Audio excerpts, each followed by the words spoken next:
अब Indian cinema में एक और ऐसे डायरेक्टर आ गए हैं एस राजामौली के बाद, जिनके ऊपर की ये भरोसा जताया जा सकता है कि वो महाभारत को काफी अच्छे से बना सकते हैं। कल्कि 2898 AD इस मूवी में सिर्फ 4 सीन है महाभारत के, लेकिन फिर भी उनको देखकर ऐसा लगता है कि पूरे 4 सालों की मेहनत नाग अश्विन जी और उनकी पूरी टीम ने सिर्फ उन्हीं सीन्स को क्रिएट करने में की है। और मैं सच बता रहा हूँ, अभी तो कल्कि मूवी के सबसे बड़े सेलिंग पॉइंट है प्रभास अन्ना, लेकिन इसके बाद जो ये मूवी चलेगी वो चलेगी इस मूवी के डायरेक्शन की वजह से, जो कि नाग अश्विन ने किया है। और इस मूवी का स्क्रीन प्ले इस तरह से लिखा गया है कि हमें ये बात बिल्कुल भी नहीं खलती कि डिस्टोपियन एरा और महाभारत इन दोनों को ही मिलाकर दिखा रहे हैं, यानी कि इन दोनों को ही ब्लेंड कर दिखाया जा रहा है हमें। क्योंकि यहाँ पर शुरुआत से ये सवाल उठाए जा रहे थे कि डिस्टोपियन एरा और महाभारत इन दोनों को ही ब्लेंड कर दिखाना काफी ज्यादा कंट्रोवर्शियल हो जाएगा और काफी ज्यादा मुश्किल हो जाएगा नाग अश्विन के लिए। लेकिन यहाँ पर नाग अश्विन ने यह दिखा दिया कि एक रिस्पेक्टफुल पीस ऑफ सिनेमा कैसे बनाया जाता है, जिसकी कोई भी बुराई ना कर सके। और अगर कोई बुराई करता भी है तो वो उसका पर्सनल ओपिनियन हो सकता है, रिव्यू नहीं। लेकिन फिर भी कुछ ऐसे लोग हैं जो अपने पर्सनल ओपिनियन लोगों पर थोपते हैं रिव्यू बताकर। ये जो मूवीज होती है ना, जहाँ पर की 4 साल की मेहनत लगी होती है डायरेक्टर की, उसको रिव्यू किया ही नहीं जा सकता। यहाँ पर हम किसी भी चीज को जज कर ही नहीं सकते। अब मैं यहाँ पर ये नहीं कह रहा कि रिव्यू करना गलत है, लेकिन मेरा सिर्फ इतना कहना है कि ऐसी मूवीज सपोर्ट डिजर्व करती है, ताकि ऐसी मूवीज और भी बनती रहे। क्योंकि अब सच में ऐसी मूवीज की जरूरत है इंडियन सिनेमा को, जिनकी कहानियां की हमने बचपन में सुनी हो और उनको बड़े स्केल पर देखने का मौका मिल जाए तो फिर क्या ही चाहिए। बचपन में मार्वल डीसी की कॉमिक्स पढ़ी और बड़े होकर उनके ऊपर एंड गेम तक का सब कुछ देखने को मिल गया, लेकिन महाभारत और रामायण भी तो पढ़ी है, उनके ऊपर ऐसा कुछ भी ढंग का देखने को क्यों नहीं मिल रहा है इंडियन सिनेमा में अब तक। लेकिन कल्कि यूनिवर्स एक ऐसा यूनिवर्स है जहाँ पर की हमें ये सब कुछ देखने को मिल सकता है। और यहाँ पर स्पेशल मेंशन करना चाहूंगा 2 और यूनिवर्स को, एक है अस्त्रावर्स और दूसरा है PVCU यानी कि प्रशांत वर्मा सिनेमैटिक यूनिवर्स। इन दोनों यूनिवर्स के बारे में आप सब कुछ जानते ही होंगे। तो ये था कल्कि 2898 AD इस मूवी पर मेरा एक छोटा सा ओपिनियन। ये आपको कैसा लगा मुझे कमेंट सेक्शन में जरूर से बताना। अब बात करते हैं स्पॉयलर्स की। तो अब वो मित्र सावधान रहे जिन्होंने की अब तक कल्कि को नहीं देखा है, और मैं यहाँ पर एक्सप्लेन करने वाला हूँ कल्कि मूवी की पूरी एंडिंग। लेकिन इससे पहले जान लेते हैं कल्कि 2898 AD इस मूवी की छोटी सी समरी कि एक्चुअली यहाँ पर नाग अश्विन का असली विजन क्या था डिस्टोपियन एरा को लेकर, और महाभारत एरा को लेकर तो भाई साहब क्या ही विजन है इस बंदे का।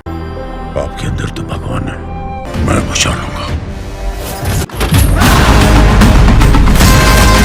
अब भाई लोग यहाँ पर स्टोरी तो बिल्कुल ही सिंपल है कि जो पूरी दुनिया है वो 6000 साल आगे बढ़ चुकी है, यानी कि समय चल रहा है अब 2898 AD का, और पूरी दुनिया अब डिस्टोपियन एरा में जा चुकी है, जहाँ पर कि सब कुछ खत्म हो चुका है। रिसोर्सेज के नाम पर इंसानों के लिए कुछ भी नहीं बचा है। अब मूवी में हमें एक ऐसा एनिमेशन दिखाया जाता है जहाँ पर कि हमें ये पता चलता है कि इस पूरी दुनिया को डिस्टोपियन एरा तक ले जाने के लिए जो सबसे बड़ा जिम्मेदार है वो है हम, जो कि सच भी है। और एक्चुअली हम यहाँ पर अपने आसपास ये सब कुछ होता हुआ देख भी रहे हैं। और यहाँ पर मूवी में इस क्लासिक एनिमेशन के थ्रू हमें यही समझाने की कोशिश की जा रही है कि कैसे ये दुनिया डिस्टोपियन एरा की तरफ बढ़ रही थी धीरे धीरे। उस एनिमेशन में हमें दिखाया जाता है हिटलर को, एसिड रेन को और भी ऐसी बहुत सारी चीजों को। और लास्ट में हमें ये भी दिखाया जाता है कि इंसान इंसान को खा रहा है, यानी कि हमें कैनिबल्स को दिखाया जाता है। पूरी मूवी में 2 बार एनिमेशन का यूज किया गया है, एक तो इस डिस्टोपियन एरा की शुरुआत को दिखाने के लिए और दूसरी बार है महाभारत के बारे में समझाने के लिए। महाभारत के एरा को हमें समझाने के लिए जो मूवी की स्टार्टिंग में एकदम शुरुआत में जो हमें एनिमेशन दिखाया गया ना, वो एकदम बवाल था। मतलब पूरी आदिपुरुष मूवी से यहाँ पर कल्कि मूवी का वो शुरुआत का एनिमेशन ही अच्छा था। मारो मारो, हमको जिंदा मत छोड़ो सालो।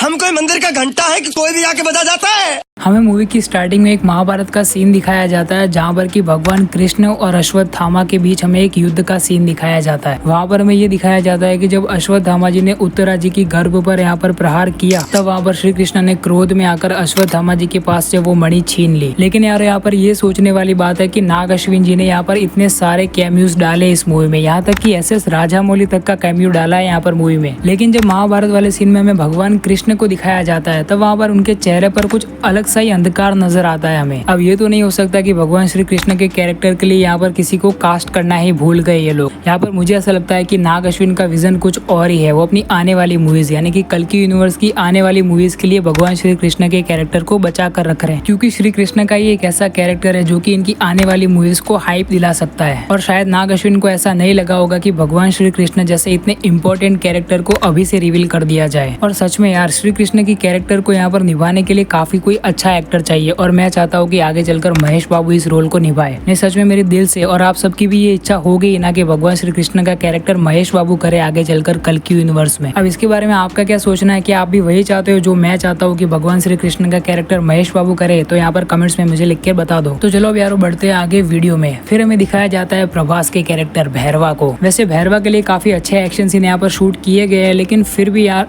काफी मजाकिया हो गया वो। अब यहाँ पर डायरेक्टर की ये पर्सनल चॉइस है कि वो अपने मेन कैरेक्टर को किस तरह से प्रेजेंट करना चाहते हैं हमारे सामने। वो उसे सीरियस वे में प्रेजेंट करना चाहे तो सलार की तरह सीरियस वे में प्रेजेंट कर सकते हैं, और मजाकिया वे में प्रेजेंट करना चाहे या फिर थोड़ा चुलबुला कैरेक्टर रखना चाहे तो ऐसे कल्कि की तरह वो भी रखा जा सकता है। लेकिन हाँ, कुछ लोगों को ये क्रिंज भी लग सकता है क्योंकि वो हॉलीवुड मूवीज के शौकीन है ना। हॉलीवुड मैंने भी थोड़ा बहुत देखा है, लेकिन यहाँ पर मुझे भैरवा का कैरेक्टर कहीं पर भी क्रिंज नहीं लगा, बल्कि जहाँ जहाँ पर प्रभास ने एकदम सीरियस परफॉर्मेंस दी है वो देखने में काफी ज्यादा अच्छा लगता है, स्पेशली अश्वत्थामा जी के साथ वाले फाइट सीन में। और Ashwatthama, what a performance by Amitabh sir यार। अश्वत्थामा जी के कैरेक्टर के लिए अमिताभ सर की एकदम ही परफेक्ट कास्टिंग की गई है मूवी में। यहाँ पर मूवी में हमें अश्वत्थामा जी के कैरेक्टर के साथ इंट्रोड्यूस करवाता है वही बच्चा राया, जो कि हमने अश्वत्थामा जी के इंट्रोडक्शन वीडियो में भी देखा था। अब यहाँ पर अश्वत्थामा जी का मिशन ये है कि नहीं, मिशन थोड़ा गलत वर्ड हो जाएगा, उनका कर्म ये है, उनको ये कर्म करना है कि उनको अब रक्षा करनी है सुमति की। सुमति को यहाँ पर पूरे शंबाला के लोगों के द्वारा माता कहा जा रहा है और खुद अश्वत्थामा भी उन्हें माता कह रहे हैं क्योंकि उनके गर्भ में स्वयं भगवान विष्णु है। सुमति और कॉम्प्लेक्स के कनेक्शन को लेकर मैंने कई सारी थियोरीज बनाई थी, लेकिन दुखद बात यह है कि यहाँ पर आधी थियोरी ही सच निकली। अब यहाँ पर मैंने ये कहा था कि जो कली का कैरेक्टर होगा, जो कि यहाँ पर है भी नहीं कली का कैरेक्टर, यहाँ पर पूरी मूवी में ना तो कल्कि का नाम लिया गया है और ना ही कली का। यहाँ पर सुमति जी के गर्भ के अंदर जो है उन्हें भगवान कहकर संबोधित किया जा रहा है, और जो ऊपर बैठा है यानी कि कॉम्प्लेक्स के अंदर के कमल हसन के कैरेक्टर को यहाँ पर सुप्रीम यास्किन कहकर संबोधित किया जा रहा है। पूरी मूवी में एक भी ऐसा सीन नहीं है जहाँ पर किसी कैरेक्टर ने कल्कि का नाम लिया हो या फिर कली का नाम लिया हो। अगर आप लोगों में से किसी ने ऐसे कैरेक्टर को नोटिस किया है जिसने कल्कि या फिर कली का नाम लिया हो तो मुझे कमेंट्स में लिख के जरूर से बताना। और हाँ, यहाँ पर आप लोग उस चीज से बिल्कुल भी कंफ्यूज मत होना कि जहाँ पर कि शंबाला के लोग बोलते हैं कि कल्कि कल्कि, नहीं भाई लोग, वो बोल रहे हैं कल के लिए। नाग अश्विन सही खेल गए नहीं यहाँ, लेकिन भाई लोग मुझे ऐसा लगता है कि डायरेक्टर का ये विजन रहा होगा कि जब तक भगवान कल्कि अवतार नहीं ले लेते तब तक ना तो कोई कली का नाम लेगा और ना ही कोई कैरेक्टर नाम लेगा कल्कि का। कल्कि यूनिवर्स की आने वाली मूवीज के लिए इन्होंने सब कुछ प्लान कर रखा होगा इसीलिए। अब यहाँ पर फिर से वो कली के कॉम्प्लेक्स और यहाँ पर सुमति के कनेक्शन के बारे में बात करें तो यहाँ पर मूवी में हमें ऐसा दिखाया जाता है कि सुमति, जिसका की नाम है सम 80, यहाँ पर लैब के अंदर जो कि लोकेटेड है कॉम्प्लेक्स के अंदर जहाँ पर की रहते हैं सुप्रीम यास्किन, और सुप्रीम यास्किन को चाहिए एक ऐसा सीरम जिससे कि वो पूरी तरीके से ठीक हो सके। और ऐसा एक सीरम सुप्रीम यास्किन को तभी मिल सकता है जबकि यहाँ पर इस डिस्टोपियन एरा में भी एक ऐसी लड़की उन्हें मिले जो कि 120 दिनों से ज्यादा तक यहाँ पर अपने अंदर गर्भ धारण कर सके। और यहाँ पर सुमति ही वो एक ऐसी लड़की है जो कि यहाँ पर पूरे कॉम्प्लेक्स के अंदर छुपा कर यहाँ पर 5 महीनों से अपने बच्चे को पाल रही है अपने गर्भ के अंदर। तब वहाँ पर उस लैब के अंदर एक रेबल होती है अंडर कवर फ्रॉम शंबाला, जो कि मदद करती है वहाँ पर सुमति को लैब से भगाने में। फिर सुमति को मिलते हैं अश्वत्थामा यानी कि उनके रक्षक। फिर वो शंबाला पहुंचते हैं और वहाँ पर शंबाला पर भी हमला हो जाता है। और पहले से अश्वत्थामा वर्सेस भैरवा तो चल ही रहा था। वहाँ पर हमले से पहले शंबाला के अंदर ही हमें पता चलता है जहाँ पर कि अश्वत्थामा यहाँ पर राया को बता रहे होते हैं कि अर्जुन था जिससे कि वो हारे थे। फिर जो हमें सीन दिखाया जाता है महाभारत का, अर्जुन का सीन, जिसको कि प्ले किया है यहाँ पर विजय देवरकोंडा ने। और भाई सच में एकदम परफेक्ट कास्टिंग है इस मूवी के अंदर, क्योंकि यहाँ पर भैरवा के फ्लैशबैक में हमें दुलकर सलमान का भी कैमियो देखने को मिलता है। अब यहाँ पर एंडिंग की फाइट हो रही है भैरवा वर्सेस अश्वत्थामा। अब यहाँ पर भैरवा और अश्वत्थामा दोनों ही बचाना चाहते हैं उस कमांडर से यहाँ पर सुमति को, लेकिन भैरवा बचाना चाहता है अपना फायदे के लिए, यानी कि वो जाना चाहता है कॉम्प्लेक्स इसीलिए। और यहाँ पर अश्वत्थामा जी अपना कर्म कर रहे हैं। अब भाई ये पहले से किसी को पता चला हो या ना चला हो, लेकिन जब ये सीन आया तो मैं बता रहा हूँ यहाँ पर सभी लोगों के अंदर ऐसे गूस बम्स आए होंगे जब हमारे सामने रिवील होता है प्रभास का कैरेक्टर यानी कि भैरवा एज अ सूर्य पुत्र कर्ण। और इसका रिवील करने का तरीका भी एकदम यूनिक सा अपनाया नाग अश्विन जी ने। यहाँ पर अश्वत्थामा जी के पास एक ऐसा अस्त्र है जिसको छूने से भैरवा के अंदर कर्ण की पावर्स आ जाती है, और जब भैरवा उस अस्त्र को छोड़ता है तब वो सब कुछ भूल जाता है और पुराना भैरवा बन जाता है। मतलब ये काफी यूनिक स्टेप था नहीं।